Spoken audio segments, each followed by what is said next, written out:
फूल मालाओं को निकाल करके गंदी नाली में डाल देते, बहुत बड़ा अपराध है, पाप है। ऐसा ये पाप जो है इंद्र से बन गया, किया गया गलती से, अनजाने से। अब वो दोष लग गया, वो पाप लग गया, उसको अपराध लग गया। बंधुओं, इंद्र के गले में दुर्वासा जी ने वो माला अपने गले से निकाल करके इंद्र के गले में डाल दी, प्रसन्न होकर के कि अरे इसके भाव अच्छे हैं, ये डिजर्व करता है, ये योग्य है, इसलिए चलो इसके सम्मान में इसने हमें प्रणाम किया। इतने एटिकेट्स इसमें है कि इसने ऐरावत हाथी को छोड़ करके नीचे उतर करके प्रणाम किया। ये लो फूल माला आपको देते हैं।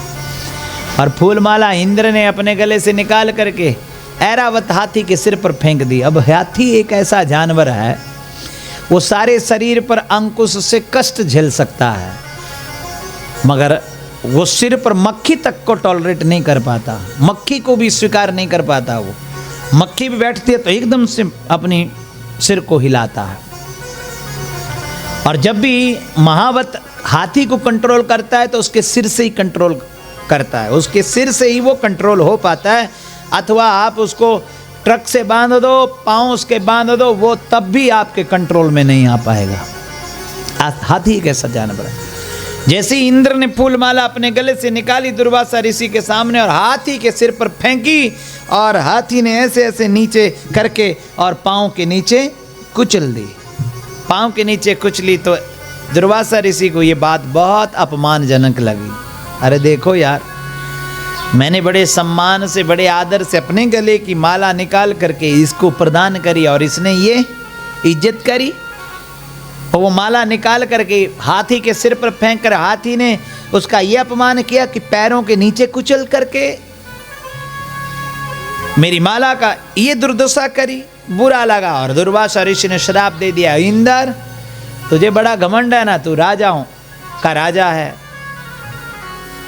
देवताओं का राजा है, इंद्रलोक का राजा है, स्वर्ग का राजा है, जा तेरा राजपद बार बार छीनता जाएगा, तुझे कभी मिल जाएगा, कभी छीनता जाएगा। तेरी ये गद्दी जो है परमानेंट नहीं रहेगी, इंद्र तो गद्दी से उतार दिया जाएगा। गिड़गिड़ाने लगा। तब कहा कि ठीक है, फिर तू तपस्या करेगा तो फिर तुझे इंद्र पद की प्राप्ति हो जाएगी। ऐरावत हाथी ने मेरी दी हुई माला का अपमान किया, जा हाथी तेरा मुंड जो है तेरे धड़ से सिरोच्छेदन होकर के अलग हो जाएगा।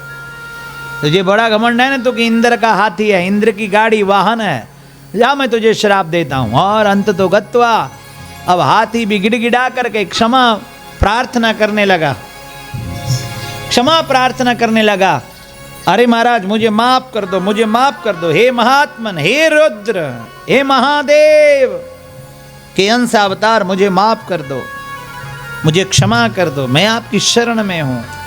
तब संत तो संत होते हैं, संत ने कहा ठीक है ऐरावत, मैं जो श्राप दे देता हूँ वो तो लगता ही है, वो तो होगा ही होगा, मगर मैं तुझे एक बात बता देता हूँ कि तुझे श्राप तो भोगना पड़ेगा, ये जो बोला मैंने वो तो भोगना पड़ेगा, मगर भगवान शंकर की जो संतान होगी, भगवान शंकर के हाथों से उसका शिरोच्छेदन होगा और भगवान त्रिशूल फेंकेंगे और तेरा जो मुंड कटेगा वो कट करके समस्त देवी देवताओं से पूर्व पूजनीय बन जाएगा। वो मुंड जो है उस शंकर के, उस पार्वती के पुत्र के धड़ से जोड़ दिया जाएगा। जा तुझे मैं वरदान देता हूं। और ऐरावत हाथी का मुंड काट करके गणेश जी को लगाया गया। इसीलिए बंधुओं, ये फूल जब भी मिले ना आपको, इन फूलों का सम्मान करना, इनको घर लेकर के जाना, घर लेकर के जाना। जब सूख जाए तो इनका पाउडर बना लेना और घर में थोड़ा थोड़ा करके फेंक देना, कोनों में फेंक देना। आपके घर की नकारात्मक व्याधि, रोग, तमाम कष्ट, तमाम दारिद्रता नष्ट हो जाएगी। आपके जीवन में एक दिव्य मंगलता की अनुभूति, आपका जीवन बहुत सुंदर श्रृंगारित हो जाएगा, बहुत आनंदित हो जाएगा। इसलिए इसको फेंके ना, इसका पाउडर बना लें सुखा करके, इसका धूप बना करके घर में लगाओ इन फूलों का। ऐसा नहीं कि लिए और फेंक दिए कहीं पर, नहीं, इससे पाप लगता है, इससे डिसरिस्पेक्ट होती है भगवान की। भगवान इस पाप को क्षमा नहीं करते हैं। इसलिए गणेश को ये सिर